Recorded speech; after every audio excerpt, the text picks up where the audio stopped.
Қайырлы күн, құрметті ұстаздар. Бүгінгі шуақты көктемнің алғашқы күнімен тұспа-тұс келген алғыс айту күнімен баршаларыңызды құттықтаймыз.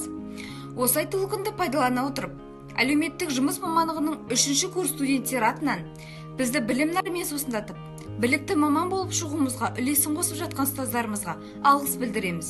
Атап айтар болсақ, біздің білгір маман болуымызға қолдан келген аямай үлес қосып жатқан ұстазымыз Айгүл Қайырбековнаға, мамандығымыздың қыр-сырын үйренуде бағыт көрсетіп жүрген Айжан Ағзанбековнаға, Айгүл Амангелдиевнаға, Мұхтар Кусейновичке, Рауана Тимуровнаға, Назархан Қайырбековнаға және Райхан Ерғалиқызына айтар алғысымыз шексіз. 1 наурыз алғыс айту күні болғандықтан сіздерге осы сәтті пайдалана отырып шын жүректен алғысымды білдіргім келіп отыр. Ұстаздық еткен жалықпас үйретуден балаға деп Абай Құнанбаев атамыз айтқандай, осы күнге дейінгі берген бізге тәлім тәрбиелеріңіз үшін, білімдеріңіз үшін мың алғыс.